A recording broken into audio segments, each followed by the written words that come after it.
우리 한 절이니까요. 우리 다 함께 한 목소리로 크게 하나님 앞에 합독해서 올려드립니다. 자, 5장 16절 다 함께 시작. 이같이 너희 빛이 사람 앞에 비치게 하여 그들로 너희 착한 행실을 보고 하늘에 계신 너희 아버지께 영광을 돌리게 하라. 아멘. 2026년도 새해 첫 주일입니다. 우리 교회는 매해 첫 주일에 그 해에 주시는 표어를 우리가 함께 나누고 이제 한 방향 또 한 목적으로 나아가기로 결단하는 그러한 시간을 갖고 있습니다. 올해 우리 청도한인교회의 표어는요, 하나님 나라의 가치를 세우는 공동체, 하나님 나라의 가치를 세워가는 공동체, 이렇게 되어 있습니다. 그럼 혹시 작년표 기억하십니까? 작년표 뭐였죠? 작년표 며칠 지났다고 다 까드셨어요? 거룩의 지경을 넓히는 공동체였습니다. 그죠? 거룩의 지경을 넓히는 공동체. 자, 이제 그 넓힌 지경 위에, 거룩한 지경 위에 이제 뭐 해야 돼요? 하나님 나라의 가치를 세워가야 되죠. 그죠? 이런 의미에서 우리가 올해는 하나님 나라의 가치를 세워가는 그러한 공동체가 됩시다라고 하는 이러한 목회적인 표현을 가지고 우리가 한 해를 살아가기를 원합니다. 자, 말씀으로 들어가기 앞서서 먼저 이 가치라고 하는 단어의 개념과 또 실제 우리의 삶에서 이 가치라는 것이 어떻게 사용되거나 또는 적용되고 있는가를 함께 좀 한번 생각해 보면 좋겠어요. 오늘날 이 가치라는 말은 굉장히 자주 사용되는 단어입니다. 그죠? 또 가치라는 말이 들어가지 않더라도 이 개념, 가치라는 어떤 개념이나 의미가 우리 삶 가운데 굉장히 깊숙이 들어와서 너무나 자주 통용되는 그러한 의미이죠. 자, 가령 몇 년 전에 이러한 신조어가 있었습니다. 굉장히 유행했던 신조어, 욜로라는 말이 있었어요. 욜로, YOLO. 그래서 4개의 영어 단어 앞 글자를 딴 말입니다. You only live once. 그러니까 인생은 단 한 번뿐이다. 이런 문장이에요. 인생은 단 한 번뿐이다. 자, 이 문장은 몇 가지의 가치를 담고 있는 말인데요. 과거와 현재와 미래라고 하는 이 시간 개념에서 지금 나에게 가장 중요한 가치는 과거도 아니고 미래도 아니고 현재다라고 하는 이 가치가 담겨 있어요. 또 나, 타인, 공동체 또는 어떤 신적 존재, 이런 것들 중에서 나에게 있어서 가장 중요한 가치는 공동체도 아니고 타인도 아니고 뭐 어떤 신적 존재도 아니고 내가 가장 중요하다는 거예요. 내가 가장 가치 있다는 거예요. 그러니까 이러한 몇 가지의 가치들이 결합되면요, 나는 나의 행복을 최우선시하며 특별히 현재의 행복을 나는 가장 우선시한다. 따라서 나는 현재의 행복을 위해서 내가 가지고 있는 모든 것들을 다 나를 위해서 사용할 것이다 라고 하는 이러한 가치관이 생겨나는 거죠. 이게 바로 욜로였고요. 이러한 가치관으로 살았던 사람들을 욜로족이라고 해서 우리가 표현했던 그러한 시기가 있었습니다. 지금도 마찬가지예요. 오늘날도 마찬가지예요. 모든 사람은 최소 한 가지 이상의 가치를 가지고 살아가고 있죠. 그리고 자신이 가장 중요하게 여기는 그러한 가치들을 종합해서 일종의 가치관을 형성을 하게 됩니다. 근데 이게 우리 그리스도인들도 마찬가지라는 거예요. 성경에도 가치관을 비교하는 내용들이 굉장히 많아요. 가장 대표적인 가치 비교가 하나님과 우상이라고 하는 이 두 가지의 가치 비교입니다. 당신의 삶에서 하나님이 더 가치가 있습니까? 우상이 더 가치가 있습니까? 이 질문을 성경이 던지고 있는 거죠. 그러면서 성경은 단호하게 말씀하는데 우상을 버리고, 이 우상을 버리고 오직 하나님만 섬겨라. 이게 성경이 우리에게 주시는 말씀이죠. 하나님이 사람의 인생에서, 사람의 삶에서 최고의 가치여야 한다라고 하는 그러한 말씀입니다. 자, 우리 예수님은요, 이제 30세가 되어서 본격적으로 하나님 나라의 일을 시작하셨어요. 자, 이 일을 시작할 때 예수님이 하셨던 것 중에 가장 처음에 했던 것이 뭐냐면 광야로 나아가 사탄으로부터 이 시험을 받는 일이었습니다. 그런데 이 사탄이 예수님을 시험하고 또 예수님이 사탄에게 반격한 그 내용들을 가만히 보면 이건 역시 가치관의 싸움이에요. 가치관의 비교예요. 자, 사탄이 뭘 시험하냐면 이런 시험을 해요. 돌로 떡덩이가 되게 하라. 이 사탄의 시험에 예수님이 이렇게 말씀하세요. 사람은 떡으로만 살 것이 아니요 하나님의 말씀으로 살 것이다. 그러니까 예수님은 사탄이 제시하는 가치, 야, 하나님보다 떡이 더 중요한 거야. 하나님의 말씀보다 떡이 더 중요한 거야. 라고 했을 때 예수님은 뭐라고 하시냐면 아니다라는 거예요. 나에게 있어서 최고의 가치는 하나님 말씀이라는 거예요. 사람은 떡으로만 사는 것이 아니라 더 중요한 가치, 하나님의 말씀으로 살 것이기 때문에 나는 떡보다 하나님 말씀에 더 가치를 두겠다. 이게 예수님의 반격이었던 것이죠. 자, 또 사탄이 뭘 시험을 하냐면 나에게 경배하면 내가 이 온 세상과 영광을 예수님에게 주겠다는 거예요. 그래서 예수님이 뭐라 그러세요? 주 너의 하나님께만 경배하고 섬겨라. 하나님만 섬겨라. 그러니까 나의 영광보다 이 세상 모든 것을 내가 차지하고 갖는 것보다 더 중요한 게 뭐냐? 더 중요한 가치가 뭐냐? 하나님 영광이라고 하는 거예요. 그러니까 이것이 바로 예수님이 이 땅을 사셨던 가치관입니다. 오늘날 세상에서 하나님 말씀이 더 중요하다고 가르칩니까? 떡이 더 중요하다고 가르칩니까? 떡이 더 중요하죠. 떡을 살 수 있는 돈이 더 중요한 거예요. 하나님 말씀은 이 모든 것들이 갖춰지고 난 다음에 삶에 여유가 생겼을 때 말씀도 보고 말씀대로 사는 거지, 뭐 지금 떡도 없는데 무슨 말씀으로, 이게 세상의 가르침이죠. 그러한 세상의 가치 가르침 속에 우리가 살아가고 있다는 거예요. 그럼 우리는 어떤 가치로 사느냐는 거예요. 그게 예수님이 보여주신 거죠. 믿는 자들은, 하나님 나라의 백성들은 떡이 아니라 하나님의 말씀으로, 나의 영광이 아니라 하나님의 영광을 우선하며 살아가는 자들, 그게 예수님이셨고 그 예수님을 따르는 오늘 우리가 되어야 된다고 하는 거예요. 자, 그러하신 예수님께서 이제 사람들에게 좋아요, 예수님 알겠어요. 예수님의 가치관이 그렇다는 거 알겠어요. 그러면 예수님이 말씀하시는 그 하나님의 나라라는 곳이 도대체 어떤 곳입니까? 이 질문을 하는 거죠. 그래서 예수님이 하나님 나라가 어떤 곳인지를 말씀해 주세요. 그 내용이 뭐냐면 마태복음 5장부터 7장까지 내용이에요. 이 세 장의 내용을 가리켜서 우리가 하나의 타이틀, 제목을 지어놨는데 그게 뭐냐면 산상수훈이라는 제목이죠. 총 3장에 해당하는 이 산상수훈의 내용을 보면요, 결국 뭐에 대한 이야기냐면 세상의 가치들을 따르고 있었던 그 사람들에게 하나님 나라의 가치를 따라 살아가라고 예수님께서 가르쳐 주시는 내용, 교훈해 주시는 내용이에요. 다시 말해서 가치관 교육, 가치관을 바꿔주시는 예수님의 가르침이라고 할 수 있는 거죠. 자, 그러면 여러분들은 이 세상을 살아갈 때 뭐가 가장 중요해요? 어떤 가치가 가장 중요해요? 그래서 예수님이 이 산상수훈을 제일 처음 하실 때 뭘 끄집어내시냐면 복이라고 하는 것을 끄집어내세요. 복이 뭔 줄 아니? 그럼 여러분이 복을 다른 말로 바꾸면 뭐예요? 가치예요. 가치. 그러니까 세상은 물질의 복, 건강의 복, 뭐 출세의 복, 명예의 복, 권력의 복, 그러니까 이런 것을 위해서 쭉 가치관을 가지고 살아가던 그 사람들에게 하나님 나라의 가치, 하나님 나라의 복은 그런 게 아니다라고 제일 먼저 말씀하시는 거예요. 그래서 뭘 말씀해요? 심령이 가난한 자는 복이 있나니 천국이 저희 것이며, 애통하는 자는 복이 있나니. 이 8복에 대한, 8가지 복에 대한 가치에 대한, 하나님 나라 가치에 대한 이야기를 해주시는 거예요. 하나님 나라에서의 복이란, 하나님 나라에서의 제일 중요한 가치란 바로 이것이다. 자, 이러한 복의 개념, 가치의 개념, 하나님 나라는 이런 곳이야를 설명하신 후에 이제 주님은 하나님 나라 백성들의 인생 최고의 가치, 다시 말해서 방향, 의미, 목적, 이걸 말씀해 주세요. 앞서 말씀하신 그 하나님 나라의 복을 오늘날 이 세상 속에서 얻고 누리기 위해서 우리가 어떤 방향으로 가야 되는가, 어떤 의미를 갖고 의도를 갖고 살아가야 되는가, 어떤 가치에 따라 살아가야 되는가, 이거를 말씀해 주시는 거죠. 그러한 내용을 이제 다 마치고 정리해 주시는 말씀이 뭐냐? 그게 바로 우리가 읽었던 마태복음 5장 16절의 내용인 것입니다. 다시 한번 그 말씀을 볼까요? 자, 시작. 이것이 너희 빛이 사람 앞에 비치게 하여 그들로 너희 착한 행실을 보고 하늘에 계신 너희 아버지께 영광을 돌리게 하라. 이게 바로 우리 그리스도인들이 오늘날 이 땅을 살아갈 때 가져야 될 최고의 인생 목표, 방향 또는 가치관, 이렇게 우리가 설명할 수 있겠죠.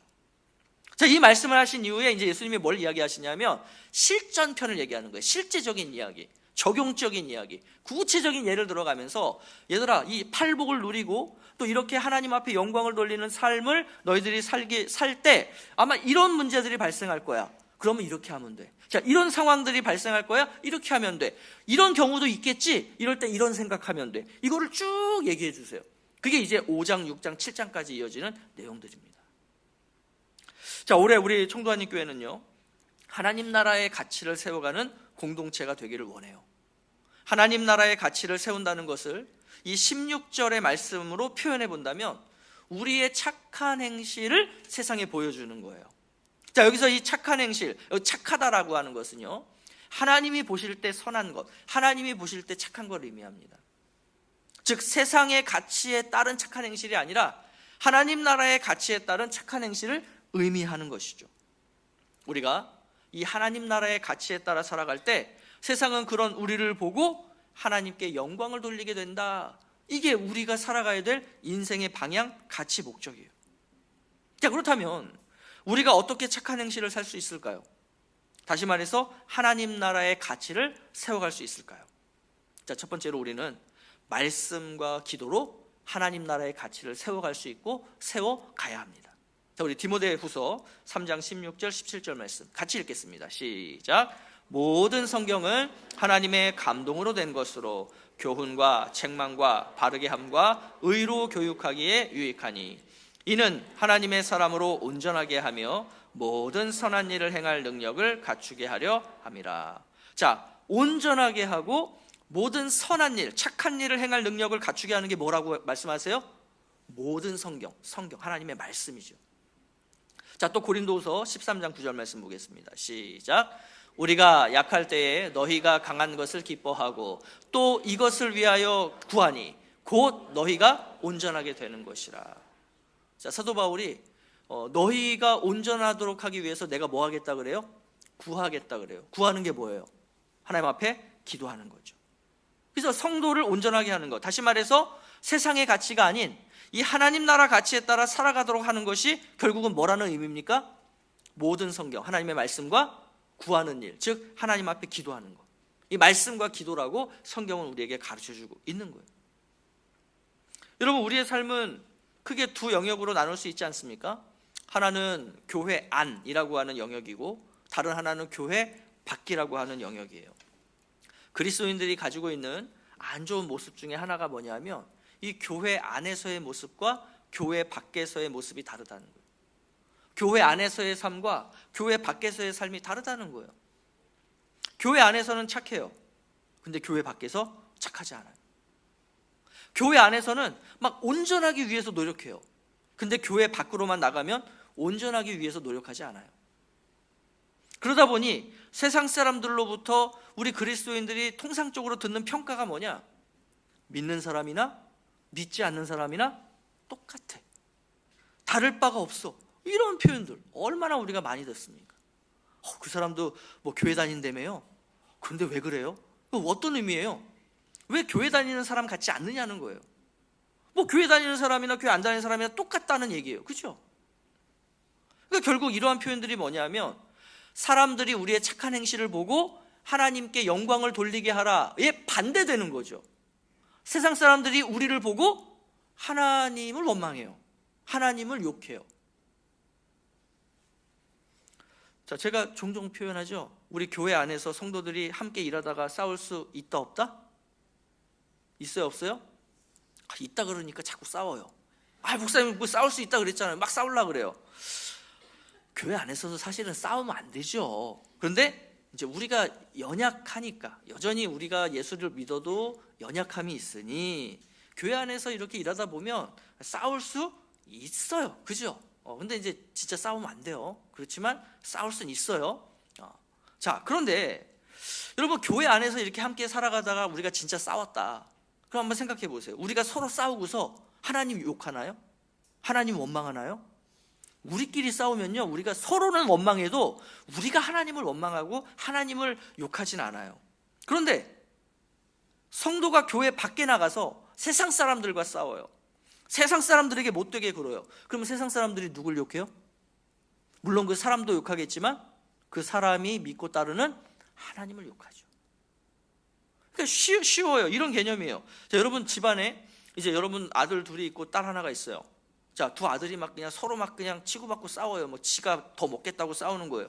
그걸 이렇게 지켜보던 딸이 그런 두 오빠들을 보면서 아유, 저거 에비에미가 누구야? 이렇게 욕해요.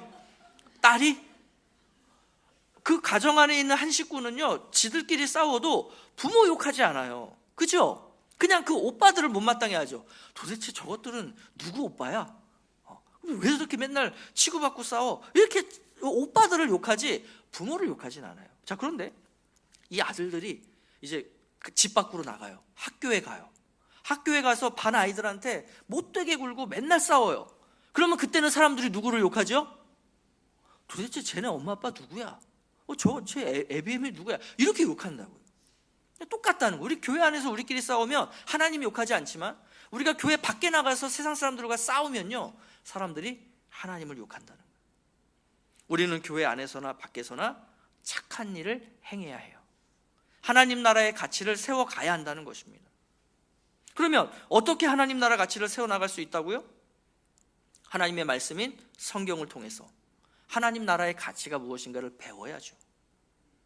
제가 늘 말씀드리지만 그 하나님 나라의 가치를 잘 공부하고 배워서 내 머릿속에 암기하고 있다라고 해서 그 하나님 나라의 가치대로 사라진다라고 했습니까? 안 사라진다라고 했습니까? 안 사라진다라고 했죠. 아무리 우리가 알고 있어도 아는 대로 살기까지는 시간이 걸리고 어떤 과정이 필요해요. 그래서 교육, 즉 이게 하나님 나라 가치구나, 내가 머릿속에 이해했어요. 그리고 그걸 암기했어요. 그 다음에 뭐가 필요하다고요? 교육 다음에 훈련이 필요하다라고요.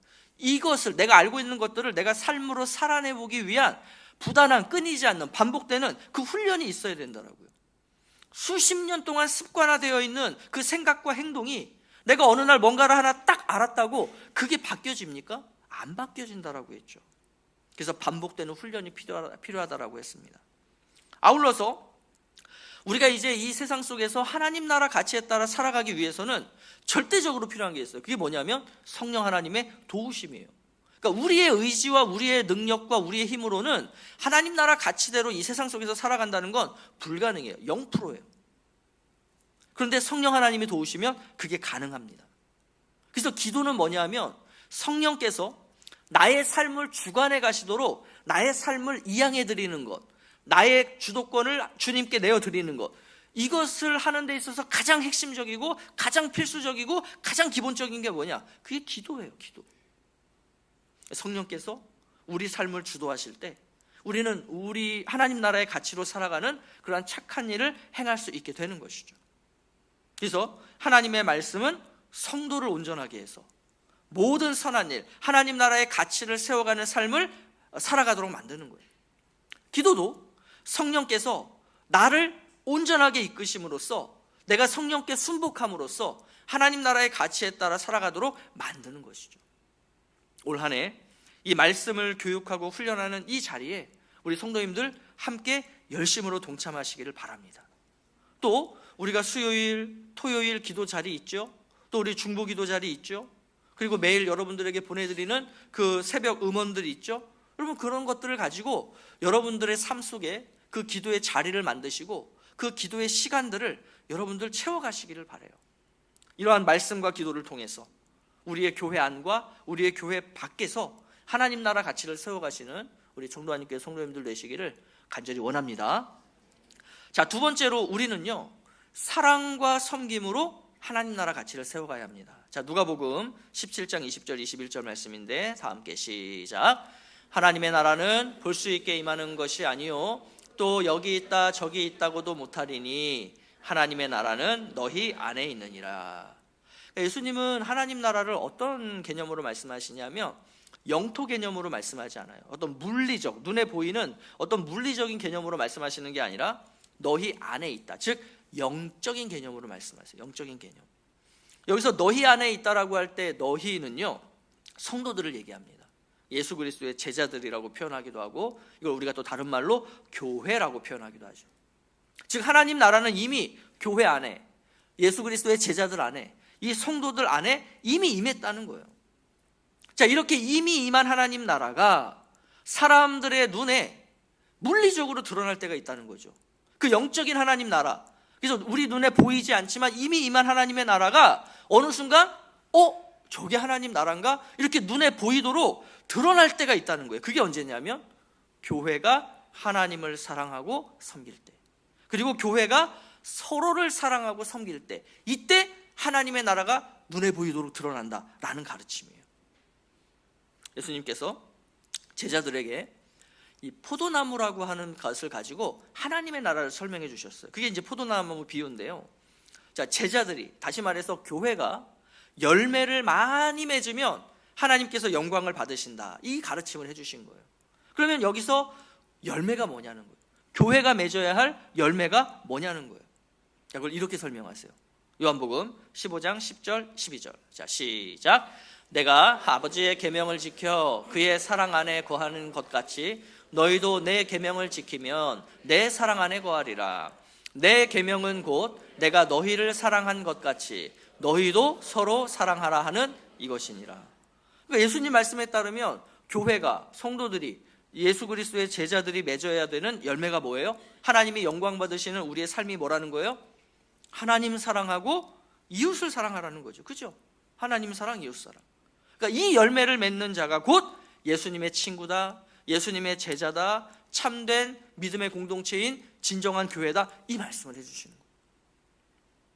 또 이 눈에 보이지 않는 가치인 그 사랑이 이 눈에 보이는 행동으로 나타나는 것이 있는데 우리가 그걸 뭐라고 표현하냐면 그걸 섬김이라는 말로 표현하죠. 그죠? 섬김, 헌신, 희생. 그러면 생각해 보세요. 하나님을 향한 사랑, 하나님을 향한 섬김, 하나님을 향한 헌신과 이런 것들, 이걸 우리가 뭐라고 표현하냐면 이걸 우리가 예배라고 표현하는 거예요. 예배. 하나님에 대한 사랑의 우리의 표현이 뭐냐? 그게 예배인 거예요. 우리가 하나님을 섬긴다. 그럼 하나님을 섬기는 게 뭐냐? 그게 다 예배예요.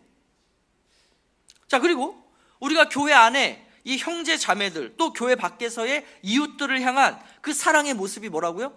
섬김, 선의, 헌신, 거기서 비롯되는 우리의 삶의 내용들, 이게 바로 이웃을 사랑하는 모습인 것이죠.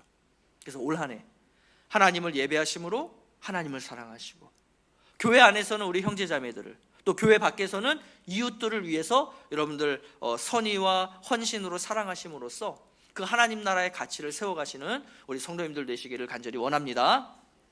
자, 그러면 구체적으로 우리가 어디에서 또 이 말씀과 기도를 통해 또 사랑과 섬김을 통해 하나님 나라의 가치를 세워가야 될까요? 그래서 세 번째로 우리의 삶의 영역 가운데 세워가야 합니다. 마태복음 5장 16절에서 주님이 이렇게 표현하셨어요. 너희의 빛이 사람 앞에 비치게 하라. 사람 앞에 비치게 하라. 그럼 여기서 사람이란 누구냐 하면 예수님을 알지 못하는 사람, 예수님을 믿지 않는 사람, 그러니까 구원받지 못한 사람, 이들을 의미하는 거예요. 그럼 여러분, 주로 이들이 지금 어디에 있어요?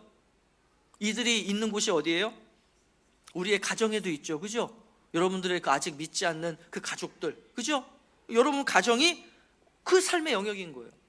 또 우리의 일터, 그죠? 그곳에 가면은 얼마나 믿지 않는, 아직까지도 구원받지 못한 사람들이 많습니까? 그 사람들 앞에 비치게 하는 것, 이 말씀을 하고 있는 거죠. 또 그런 사람들이 어디에 있어요? 우리가 후원하고 또 우리가 파송하고 우리가 섬기고자 하는 그 선교지들에 있는 거죠. 그죠? 그리고 이런 사람들이 어디에도 있냐면 교회 안에도 있어요. 교회는 다니시지만 아직까지 예수님을 믿지 않고 계시고 구원받지 못하고 계신 우리 성도님들도 사실은 이 안에 있다는 거예요. 이 외에도 우리의 삶의 영역은 다양하죠. 그 다양한 삶의 영역 가운데 주님을 알지 못하고 주님을 믿지 않고 구원받지 못한 사람들이 있다면 그 사람들과 우리가 사랑과 섬김으로 관계를 맺고 말씀과 기도를 통해서 우리의 삶 속에서 하나님 나라의 가치를 세워감으로써 우리의 착한 행실을 그 사람들 앞에 보이게 하는 거죠. 그래서 우리의 삶의 모든 영역이 교회만이 아니라, 교회 안에서만이 아니라 우리가 살아가는 교회 안과 밖의 모든 삶의 영역에서 우리는 하나님 나라의 가치를 세워가야 한다는 것입니다. 자, 그 다음에 네 번째로 특별히 올 한 해 우리가 집중해서 하나님 나라의 가치를 세워가기를 원하는 곳이 있어요. 그곳이 어디냐면 바로 우리의 다음 세대들입니다. 우리의 자녀들이에요. 여러분, 우리 교회에는 유치부, 어린이부, 중고등부, 청년부까지 4개의 다음 세대 부서들이 있습니다. 우리 지금 이제 1부 예배, 2부 예배 해서 우리 청도한인교회에서 예배를 매주마다 드리시는 성도님들의 그 숫자를 이렇게 세어보면 200명이 조금 넘을 때도 있고 200명이 안 될 때가 더 많고, 그러니까 약간 200명 조금 안 되는 인원이라고 보시면 돼요. 자, 그런데 우리 지금 그 4개의 다음 세대 부서에 몇 명의 아이들이 있는 줄 아십니까? 100명이 넘어요. 110명이 넘어요. 여러분, 현재 한국교회를 가만히 들여다보면요, 장년 성도들, 우리 어른들이 1000명 이상이 모이는 교회들도요, 다음 세대 부서 아이들 100명이 안 되는 교회들이 너무나 많습니다. 그러니 이것이 의미하는 바가 뭐겠어요? 하나님께서 우리 청도한인교회에 특별하게 부어주신 사명 중에 하나가 다음 세대 사역이구나라는 게 너무나 분명하게 우리 눈에 드러나는 거죠.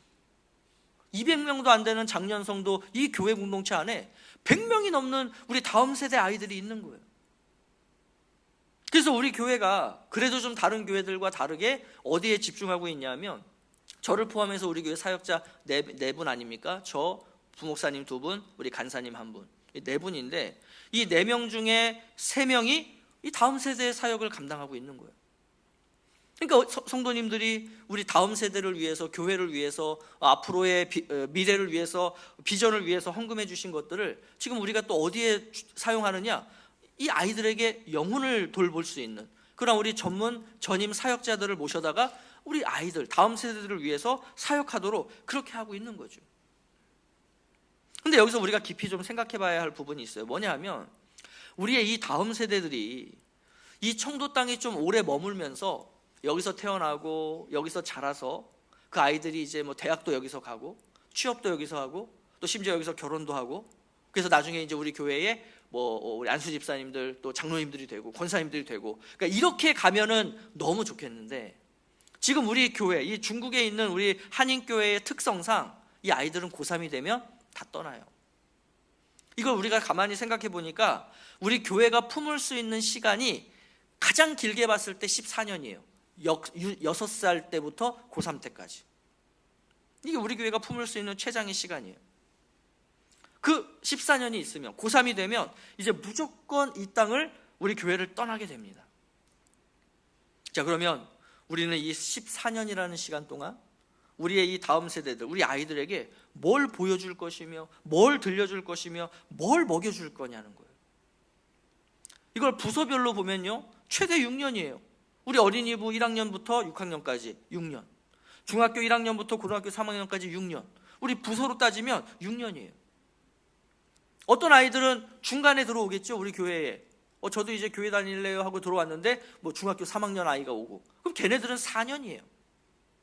그러니까 이렇게 정해져 있는 이 시간들 속에서 우리가 이 아이들을 위해서 뭘 할 거냐는 거예요. 이거에 대한 준비와 이거에 대한 이 생각이 없으면 그냥 우리는 어떻게 보면 헛된 것들을 아이들에게 먹여주고 보여주고 들려주고 있을 수 있다는 거죠. 제가 우리 교사들에게 늘 사용하는 표현이 있어요. 최소한 이 아이들이 우리 품에 있을 때 최소한 이 아이들이 예수님을 인격적으로 만날 수 있도록 해주자. 그러니까 예수님을 믿고 말고는 그거는 그 아이들과 하나님과의 관계 속에서 있는 거, 그거는 우리가 어떻게 할 수 없다. 그런데 예수님을 좀 인격적으로 만나서 대면하게 해서 서로를 좀 알 수 있도록 만들어주자. 제가 이 이야기 많이 해요. 또 하는 표현이 뭐냐면, 이 아이들이 부모 곁을 떠나서 한국으로 대학 들어갔을 때 최소한 얘네들이 스스로 자기 발걸음으로 주변에 있는 교회를 찾고 그 교회 문을 열고 자기 스스로 들어갈 수 있도록 만들어주자. 무슨 뭐 선교사로 만들고 목회자로 만들고 그런 거는 우리가 할 일이 아니고, 그거는 그 아이들이 이제 대학 들어가서 한국에 있는 교회, 그 교회에서 출석하며 교육받으며 훈련받으며 그 일은 그쪽 교회에 맡기고, 이 14년, 짧으면 6년, 3년, 2년 이 시간 동안 우리가 좀 목표로 하고 세울 것, 이 아이들이 스스로 예배하는 자가 될 수 있도록 그렇게 좀 만들어 보자. 이게 제가 우리 선생님들에게 반복해서, 우리 사역자들에게 반복해서 하는 얘기예요. 그러면 이렇게 할 수 있는 최선의 방법은 그 다음 세대에게, 지금 우리 품 안에 있는 이 아이들에게 하나님 나라의 가치와 하나님 나라의 문화를 잘 보여주고 교육하고 훈련시켜서 이 아이들이 강제가 아니라 막 엄마 아빠가 시키니까, 뭐 교회 안 가면 용돈 안 주니까. 그래서 어쩔 수 없이 교회 가는, 이런 게 아니라 자기 스스로, 내 스스로, 나 예수님 만나고 싶어서, 예수님 믿고 싶어서 그렇게 신앙생활 할 수 있도록 우리가 도와줘야 하지 않겠느냐. 이게 우리 교회가 갖고 있는 다음 세대에 대한 어찌 보면 비전이라고 할 수 있어요. 그리고 이것이 우리 교회와 또 이 교회의 기성세대라고 할 수 있는 저와 여러분이 가지고 나아가야 할, 품고 나아가야 할 최고의 사명 중에 하나여야 한다라는 것입니다. 자, 올 한 해 우리의 다양한 삶의 영역에 무엇보다도 이러한 다음 세대에 하나님 나라의 가치를 세워가는 저와 여러분, 우리 청도하나님교회가 되기를 간절히 원합니다. 자, 우리 한번 지금까지의 내용들을 정리해 보면 이렇게 정리할 수 있어요. 우리 같이 한번 읽어보실 텐데, 자, 2026년도 표 다 함께 시작. 하나님 나라의 가치를 세워가는 공동체. 1. 말씀과 기도로 세워가기. 2. 사랑과 섬김으로 세워가기. 3. 삶의 영역에 세워가기. 4. 다음 세대에 세워가기. 그래서 여러분들, 우리가 이 표와 또 어떻게, 어디서, 무엇을이라고 하는 이 부분에 대해서 우리 성도님들 계속해서 기억하시고 기도해 주시고 또 이러한 사역들에 함께 동참해 주시는 그런 우리 성도님들이 되시기를 간절히 원합니다. 우리가 이러한 사역들을 통해서 하나님 나라의 가치를 우리의 모든 삶의 영역 가운데 세워가기를 원하고요. 또 그러한 여러분들의 삶을 통해서 정말로 세상 사람들이, 여러분들의 그 착한 행실을 본 세상 사람들이 하나님께로 돌아와 하나님께 영광을 올려드리는 그러한 장면들이 우리 청도하나님교회 가운데 올 한 해 가득하기를 예수 그리스도의 이름으로 축복합니다.